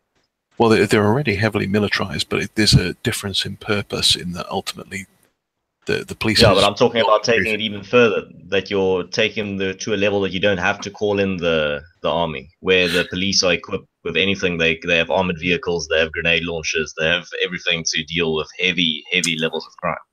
Yeah, but so I know my background... But that's the difference, though, Conscious Caracal. It's to deal with crime. Well, if you bring in the military, it won't be a form of dealing with crime, which means that there's more point of being able to deal with what's going on rather than being under restrictions. The military is universally very bad at dealing with crime. That's not a criticism of them. They're not designed to. They're designed to go in, sort out a problem, and that problem involves in the guy either being unconscious or dead. Exactly. Those are the two end outcomes, whereas the purpose of police force, no matter how heavily you militarize it, is still to enforce the law. You've only got to look at things like Bloody Sunday to see what happens when you put paramilitaries or militaries in a civil police situation. That's what happens. Yeah, I know, good point. How long do you think it'll be before they declare a state of emergency? Barring something really, really different, I would say mid-year point. I think it'll get to its worst at the mid-year point. Right now, you've got the cold weather over there, keeping a lot of people indoors. I think as it gets warmer, it's going to get a lot worse. That's his prediction. Wow. His running joke is that PC rain is the most effective PC after PC cold. When they're both on patrol, crime drops like a stone. When it's not wet and cold, shit gets bad. Do you know, that's very interesting because of that thing I heard about with that businessman when he was in the States. I can't remember where I read it, but it's basically the short story of it was people asked him what it's like in Sweden, and he actually just suddenly came out and said the next Holocaust is going to be in Sweden. Now, I don't think it's going to be quite that severe, but I know exactly what he's hinting at, which is the next police state in Europe will be Sweden the way it's going. So I'll give you another example from his most recent shift he was telling me about. This isn't going to give anything away because this is now nearly a month old. But he was talking about how they went in to try and arrest a known group of migrant gang members who were pretty violent, all known to be carrying knives and guns and all the rest of it. And basically they went into this group of flats, high-rise flats in one suburb that I shan't name. And the minute they got there, they had this gang of migrants throwing fridges, sofas, televisions off the top floor at them. It doesn't matter what body armor you're wearing. If a 6 to 10 kilo object hits you from 3 stories in the air, you are dead. Bloody dead. You're bloody dead. Yeah. So this is the level of they got. And that's what they mean by things like they won't do the postal service, because if it kicks off, they've got to go in with a full riot team to even stand a chance of saving it. Yeah. Getting hit with a fridge in the head is a chilling thought. Yeah. Are these awful joke. That's fucking terrible. That was brilliant. That was brilliant. Are these most of the... It's fucking put me right off my phone now. Me too, just knocked me right off. Are these mostly migrants from 2015, or are these ones that have been in Sweden for a while now, Binary? Honestly, I'm not sure. From what he's describing, he's talking about people who were there long enough that they could have integrated. They're people who've been there 4 to 6 years, from what I'm hearing. So Right. the first wave. I think the problem is not so much either wave. The problem is the sheer volume packed into some spaces now. Yeah. I've got a quick question. How do you reckon? I know that you're not a police officer. I do understand that. It's just a question that I want to ask from your opinion, as you've got more of a backdrop on this. Where do you think that they're getting the guns from, considering that in Europe that you're not allowed to have that many guns or any guns? So you and I, believe it or not, my background, without going into it too much, I used to work for the police, not as a police officer, as something else. I can't really go into it on air. Yep. So I know actually a reasonable amount about the criminal acquisition of firearms for reasons I won't go into. It is very easy for us to stop it here because we are ultimately an island nation. So everything's got to come in or out on a port. It's one of the problems the IRA had for a long time, that you've got to import it via shipping or aircraft. Ultimately, it's got to come through some hard form of travel. On the continent, it's literally in a lot of places you can just walk it across a border between the two.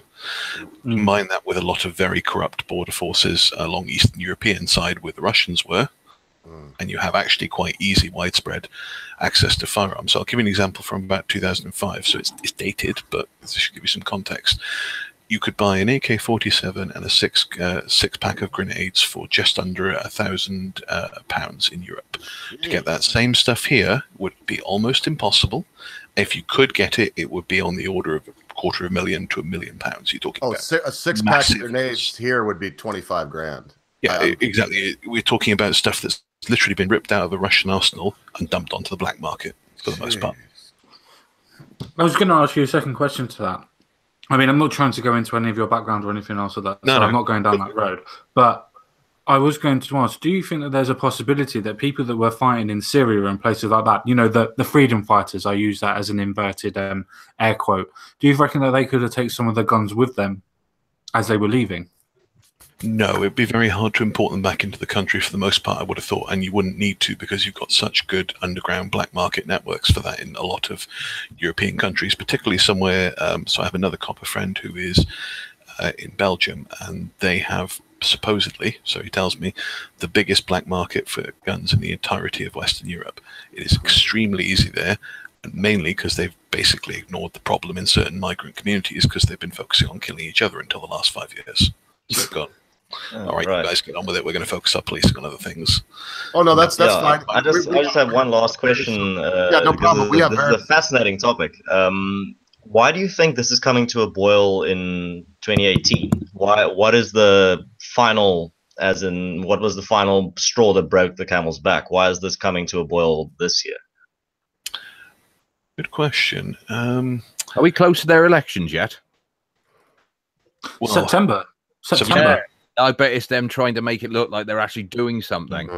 I think it's twofold. One, it's getting to the point it's too much to hide now, whereas you can suppress to a certain point a lot of the stuff that goes on when it's infrequent or rare. I mean, you're talking about daily grenade and IED attacks now in certain parts of Sweden. You can't really suppress that beyond a point that even things, I can't remember what their version of a D-notice is, but even D-notices have their limits at that point, especially with Twitter and all the rest of it. So I think it's partly that, the sheer frequency, and I think it's partly, as you quite correctly say, the government is starting to realize, shit, this narrative is getting away from us. Maybe we better look like we're doing something. Well, I'll tell you what, boys, I've got to get out of here. So what I want to do is, I'm glad that Binary Surfer's here. You're going to participate with us, I hope, Binary. You've been around long enough to know what I'm going to do right now.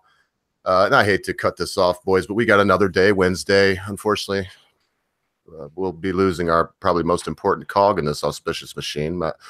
Common Senseguy won't be here, but we'll muddle through, Magic and I, if Magic can show up. And if not, we'll see. We'll do what we can do. But I'm going to want to say our last words now. We did have one other funny story that, Bollocks, I'm going to keep this one, man, even if we do it on Friday. I don't care if it's a little later. I've not heard anybody say much about this, and it's just a funny thing. But you know what I'm going to say? Let's give our last words. Don't matter what it's about. It could be about something we talked about today. It could be about something we talked about last week. Anything that you'd like. Try to keep it 5 minutes or less. And let's be polite. Be respectful. Let's start with Binary Surfer. You are the low man on the totem pole right now. Before you say anything, I'd like to thank you very much for being one of our most ardent patrons, man. You've supported us financially. You supported us with your time. And on behalf of the whole crew, we really appreciate that. Then we'll go to Conscious Caracal. Magic Bollocks, Common Sense, and myself. Thank you so much, everyone. Okay, I'll keep it short. I think probably two thoughts there. One, it's going to come to a head this year in Europe either way. I think you're going to see some of the banking systems that have been supposedly fixed. They haven't been. Greece is a sideshow. Greece is largely over now. I think you're going to see some of the Spanish debt problems come up, which will put even more pressure on the European Union. And I think you're going to see, when the weather gets better, a lot more of this migrant crisis stuff coming out. I would be very surprised if we don't see more far-right parties being elected in Europe this year and next year, predominantly because they're the only ones being willing to have the discussion. Not because they're right on the issues for the most part, but because they're the only ones even willing to table it in a lot of cases. So that would be my prediction. I don't think that's necessarily a good thing. While I happen to lean right at the moment, that's only because the left has lost its fucking mind, rather than believing the right has all the answers. So I think, unfortunately, we're going to see a slide heavily to the right in politics in Europe in the next 12 months.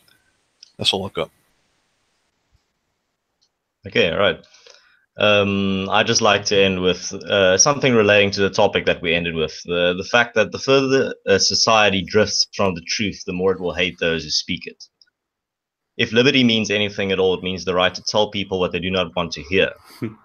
We have now sunk to a depth at which resentment of the obvious, restatement of the obvious, is the first duty of intelligent men. And that's just George Orwell's perfect summation of what we should be striving for and what we should be on the lookout for in a time of universal deceit. Damn, well said. That's all I've got to say. Right. I'm going to just say that in these very strange days that we seem to be living, where you have a French eccentric who came out of nowhere to become the most powerful man in France and is trying to tell them that they could have voted to leave that restrictive bloc called the EU if they were ever given a vote, which they will never get, to a leader of a political party that's getting thrown out for something his partner did, to a country that was once considered one of the idyllic blisses of Europe has now descended into a petty war zone, to just a complete and utter confusion about where are our lives going next. Is the future something we should be looking forward to, or is it something we should be looking towards with dread? And at the moment, I couldn't honestly tell you which way it's going. I like to think things can get better, but of what I've seen so far, I'm not overly convinced. There's far too much uncertainty. There's far too much pessimism. And the only thing you can do is to try and make your own life as good as you can. And if that means that you have to be a bit of a bastard, you won't be the only one. It's a funny experience of what I've seen in life, is that it does seem to be that the bastards prosper and the good people get left behind. But if you have to, do so. Because at the end of the day, the only person who's really ever going to look after number one is yourself. Not telling you to be selfish. By all means, do the right thing when you need to. But it's turning into that kind of world where you do have to fend for yourself. And I think dog eat dog will eventually become very much the order of the day. So I always, as memes have just quite rightly pointed out, it's always darkest before the dawn. And I hope that the dawn is closer than we all think. Well, I'm glad I've cheered everybody up with that. So, as always, respect to my panelists. Thank you very much for your time, everybody. Thank you very much to everybody in the chat. You know, we love you all. You're the ones who come out and give us a bit of time on a Monday, Wednesday, and Friday. And sometimes you'll even get free tidbits like yesterday was. I personally will always thank the gracious, the wonderful, the bearded Mr. Ogre for allowing me onto his channel. for bringing me into the ogre family. An absolute gentleman, if ever I've met one. And, of course, common sense. There is nothing this man cannot debate. I challenge anybody to talk to him about anything and him not have an opinion on it. And that isn't a challenge to anybody. So, thank you all. God bless. Cheers. Thank you very much on that one, Bollocks. I'm going to take over for where Binary Surfer actually left off, to be honest. To the point which was going to be the topic of the day, to be honest with you, the reason why we wanted On the Offensive on. Because we were going to talk about the fact that the internet seems to be transitioning from a left idealist or left idealism to more people going to right and the right side of politics, so to speak. More people are now willing to talk about immigration. You have the left that are not putting out as anywhere near as much videos as what they used to. The fact that the debate is almost over, so to speak, on the point of the far left. And it's a point now that, is that transitioning into the real world? Is that being implemented in the real world now? And by the simple fact that we've just already said, because you keep on pushing the pendulum too far left, eventually that elastic band that holds it is going to snap. And that elastic band in 2018 does seem that it has the potential to snap. And I honestly think this, and I've been thinking it for a while, which is the reason why I wanted to do the topic, that a lot more right-minded or right-sided people in politics are going to be coming forward to taking over the countries, breaking up the idea of EU in itself and stopping the point. It's that I just can't believe that nobody else has really come up with that idea. It's weird. Because you look at the internet and you think that it's a comparison to what's going to happen in real life, because generally that's the same reason what happens in the internet generally transcribes onto real life. It takes a while, but it generally transcribes to that point. And I'm just wondering, how long is it going to be now until people actually start thinking and start realizing that we need to talk about these problems? We need to start taking up the fact that people are now going to talk about immigration, the fact that people are blowing people up, that they're buying grenades and guns and things like that and fighting people. It's the point of now we need to start talking about it. We need to balance that right with the left. But the problem is, are the left mature enough to be able to carry on with this conversation, realizing that they now need to talk about subjects that they don't want to touch for whatever reason to counteract the point of the left? That's where I'm going to leave that conversation, because that's something that we really do need. We need the balance. But at this point in time, when the pendulum shifts, it's going to shift, and it's going to shift very, very quickly to the right. And it's a point of we need to catch it before it goes too far. I completely agree with that sentiment. One of my favorites. Next time, CC, hang on, CC. I love you. Whoa! I love you, brother. Last words, man. leave that sentiment till next time, man. We can't have this trampled. Is that it, CC? Or common sense, or would you like to carry on, sir? I'd just like to let Conscious Caracal just carry that last bit off, because I've basically finished, but I'd just like for him to carry on. And I'm sorry, CC, but that is up to him this time. If you notice, no one ever breaks in on this time. But crack on, since he let you. I've been gone a long time, man. Need to relearn the rituals and the traditions of the stream. No worries. I hate to be the schoolmaster. So quotes. It won't drag on too long. My favorite South African philosopher, N.P. van Wyk Louw, wrote in Afrikaans, but I'll translate it, that when society moves to the right, the intellectuals move to the left. When society moves to the left, the intellectuals move to the right, just to make sure that the pendulum does that. The seesaw doesn't shift it doesn't tip over to the one side. But that one, anyway, it's that exact same thing, that's the exact sentiment that Common Senseguy touched on, is the idea that there needs to be balance, and we are the balance the balance makers to the extent. We need to not be. That's why I always keep this tweet pinned to the top of my profile, and I'll never unpin it, because it just becomes more true every day.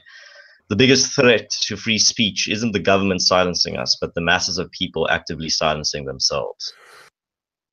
And I think that's what we need to end the stream on. Cheers, cheers. And I've just got to, I'm going to take a note, and I'm sorry if I sound like a vicious schoolmaster. I have actually broke the sacrosanct qualities of our final words once, and I live to regret it. And so now I've kind of looked at it as a more sacred thing. But like you said, you haven't been around in a minute. I didn't mean any disrespect to you. And obviously, common sense is cool. And that it added. But what I'm going to do is, taken from your cue, believe it or not, CC, I pulled up something that I wanted to quote myself. So if y'all will indulge me for a moment, I will try to become the second mate Staub on the venerable ship Pequod. Him! Clear my throat. I've been thinking it over ever since, and that ha-ha's the final consequence. Why so? Because a laugh is the wisest, easiest answer to all that's queer. And come to think of what will one comfort a person, that's always left. That unfailing comfort is, it's all predestinated. I heard not all of his talk with Starbuck, but to my poor eyes, Starbuck then looked something as I the other evening felt. But sure, the old mogul has fixed him too. I twigged it, knew it, had the gift, might readily have prophesied it. For when I clapped my eyes upon his skull, I saw it well. Staub, wise Staub, that's my title. Well, Staub, what of it, Staub? Here's a carcass. I know not all that may be coming, but it is what it will be. I'll go to it laughing. Such a waggish, leering as lurks in all of your horribles, I feel funny. Fa la la lira skira. What's my juicy little pair doing at home now? Crying its eyes out? Giving a party to the last arrived harpooneers, I dare say. Gay as a frigate's pennant, and so am I. Ha ha! Fa la la lira skira. Oh, we'll drink tonight with hearts as light to love as gay and fleeting as bubbles that swim on the beaker's brim and break on the lips while meeting. Ha ha! A brave stave that. Who calls? Mr. Starbuck? Aye, aye, sir. He's my superior, and he has one too, if I'm not mistaken. Aye, aye, sir. Just through with this job. Coming now. Let's not forget Staub. I hope the old English wasn't too hard to follow. I'm sure y'all got the gist of it. We all have our bosses. We all have our jobs. Some of us seem to be butchers of beasts. Some of us are politicians and legislators. Some of us are meek farmers from the great dark continent. But when it all comes down to it, a laugh is the best thing for it. Doesn't matter if your loved one is, as Staub put it, giving a gay party to the last arrived harpooneers, gay as a frigate's pennant. Doesn't matter. You be gay too. You be happy. A laugh is the best thing for all that's queer in the world. And remember, folks, be good to your friends, be good to your family members, be good to your loved ones. Be quick to say you're sorry. Be even quicker to accept an apology, especially when that thing your friend, your family member, your loved one has done seems to be so huge, you'll never be able to forget about it. Because, constant viewers, panel, at a time you think not, your friends, your family members, your loved ones, and your beloved Africa will depart from you.